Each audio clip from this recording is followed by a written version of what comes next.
എന്തായാലും വെടിനിർത്തലുമായി ബന്ധപ്പെട്ട് ഇസ്രായേൽ ഒരു അവകാശവാദവുമായി രംഗത്ത് വരാനുള്ള സാധ്യത കൂടുതലാണ്. അപ്പോൾ അവരെന്തായിരിക്കും അതിൽ പറയുക എന്നത് കേൾക്കാം. അല്ല സുഹൈൽ, ഈ വെടിനിർത്തൽ നടപ്പിലാവുക എന്ന് വെച്ചാൽ അതിൻ്റെ സമയപരിധി എപ്പോഴാണ്? 24 മണിക്കൂറിനകം എന്ന് പറഞ്ഞാൽ ഇനിയും സമയമുണ്ട്. അപ്പോൾ അതിനിടയിൽ പരസ്പരം പരമാവധി മുറിവേൽപ്പിക്കാനുള്ള ഒരു ആവേശം പ്രകടമാണോ ഇപ്പോൾ? അത്തരമൊരു സമീപനമാണ് ഇസ്രായേൽ ആദ്യം ചെയ്തത്. കാരണം ഡൊണാൾഡ് ട്രംപിന്റെ പ്രസ്താവന വന്നതിന് ശേഷം യഥാർത്ഥത്തിൽ ആക്രമിക്കാതിരിക്കുകയായിരുന്നു വേണ്ടത്. പക്ഷേ ഗസയിലെല്ലാം ചെയ്യുന്നത് പോലെ തന്നെ വെടിനിർത്തലിൻ്റെ കരാറിലായി കഴിഞ്ഞാലും വെടിനിർത്തൽ യാഥാർത്ഥ്യമാകുന്നതിൻ്റെ തൊട്ട് മുമ്പുള്ള മിനിറ്റുകളിൽ വരെ നൂറുകണക്കിന് കുഞ്ഞുങ്ങളെ കൊലപ്പെടുത്തിയ ചരിത്രം അത് ഇസ്രായേലിനുണ്ട്. അതേ ഒരു നിലപാട് തന്നെ ടെഹ്റാനിലും പുറത്തെടുക്കുകയായിരുന്നു ഇസ്രായേൽ ചെയ്തത്. അതിന് കനത്ത രൂപത്തിൽ തന്നെ ഇസ്രായേലിലേക്ക് മിസൈലുകൾ വിട്ടുകൊണ്ട് ഇറാനും തിരിച്ചടിച്ചു. ഇപ്പോൾ ബീർഷബയിൽ മാത്രം ഒറ്റ കെട്ടിടത്തിൽ മാത്രം 6 പേർ കൊല്ലപ്പെട്ടു എന്നുള്ള റിപ്പോർട്ടാണ് ഇപ്പോൾ പുറത്തു വരുന്നത്. യഥാർത്ഥത്തിൽ ഇപ്പോൾ ഇനി ഈ വെടിനിർത്തൽ പ്രാബല്യത്തിൽ വരുന്നതിൽ ഇറാന്റെ ഭാഗത്തു നിന്നൊരു കാര്യം പുറത്തു വന്നിട്ടുണ്ട്. അതായത് അടുത്ത ഈ പകൽ 12 മണി വരെ ഞങ്ങൾ ആക്രമിക്കില്ല, ഇസ്രായേലിനെ ആക്രമിക്കില്ല.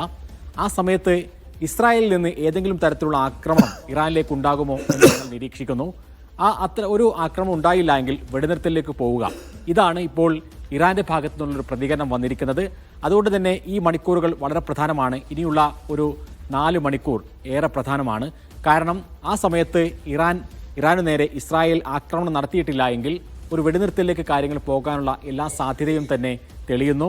ഇസ്രായേലിൽ നിന്ന് ചില അനൗദ്യോഗികമായിട്ടുള്ള പ്രതികരണങ്ങൾ വരുന്നു എന്നുള്ളതല്ലാതെ ഇസ്രായേൽ പ്രധാനമന്ത്രി ബെന്യാമിൻ നെതന്യാഹുവോ അവിടെയുള്ള മന്ത്രിമാരോ അല്ലെങ്കിൽ IDFോ ആരും തന്നെ കൃത്യമായി ഒരു പരസ്യ പ്രസ്താവനകൾ ഇക്കാര്യത്തിൽ നടത്താൻ തയ്യാറായിട്ടില്ല എന്നുള്ളതാണ് അതിനിർണായകമായ കാര്യം. 6 പേർ കൊല്ലപ്പെട്ട ഒരു ദിവസം വെടിനിർത്തുക എന്ന് പറയുന്നത് ഇസ്രായേലിനെ സംബന്ധിച്ചിടത്തോളം വലിയ നാണക്കേടാണ്. അതുകൊണ്ട് തന്നെ ഡൊണാൾഡ് ട്രംപിന് മുമ്പിൽ വഴങ്ങാതിരിക്കാൻ നെതന്യാഹുവിന് സാധിക്കുകയുമില്ല. ആ തരത്തിലുള്ള സംസാരമാണ് കഴിഞ്ഞ ദിവസം ഡൊണാൾഡ് ട്രംപും നെതന്യാഹുവും നടത്തിയത് എന്നാണ് നമുക്ക് മനസ്സിലാക്കാൻ സാധിക്കുന്നത്. അപ്പോൾ ബീർഷബയിൽ ഇപ്പോൾ ഉണ്ടായിട്ടുള്ള ഈ ആക്രമണം അത് സ്വാഭാവികമായും വലിയ തിരിച്ചടിയാണ് ഇസ്രായേലിനെ സംബന്ധിച്ചിടത്തോളം. കാരണം ഡൊണാൾഡ് ട്രംപ് അത്തരമൊരു പ്രഖ്യാപനവും സംസാരവും നടത്തിയതിനു ശേഷം വീണ്ടും ടെഹ്റാനിലേക്ക് യുദ്ധക്കൊതിയുമായി പോകേണ്ട ഒരു ആവശ്യവും ഇസ്രായേലിനെ സംബന്ധിച്ചിടത്തോളം ഇല്ലായിരുന്നു. അതുകൊണ്ടുകൂടിയാണ് ഇറാൻ ഇസ്രായേലിനു നേരെ ഇത്ര വലിയ ഒരു ആക്രമണം, ഈ വലിയ മിസൈലുകൾ പ്രയോഗിച്ചത് എന്ന് നമുക്ക് കാണാൻ കഴിയും.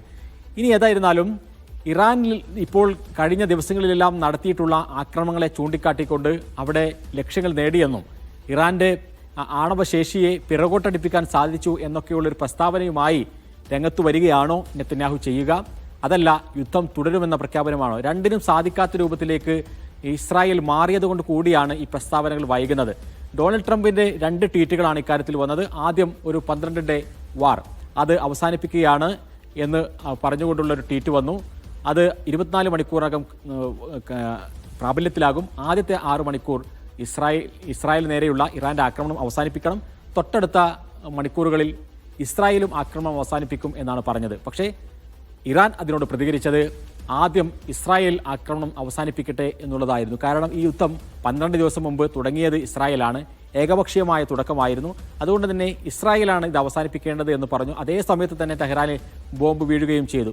ഇനി നമ്മൾ ഇതിൻ്റെ ഒരു പ്രധാനപ്പെട്ട ഒരു കാര്യം നോക്കുകയാണെങ്കിൽ അമേരിക്കയുടെ ഇൻവോൾവ്മെൻറ്റ് അത് കാര്യമായ രൂപത്തിൽ നെതന്യാഹുവിന് കിട്ടാത്തത് കൊണ്ട് കൂടിയാണ് ഈ ഒരു യുദ്ധം ഇങ്ങനെ അവസാനിക്കുന്നത് എന്ന് നമുക്ക് പറയേണ്ടി വരും.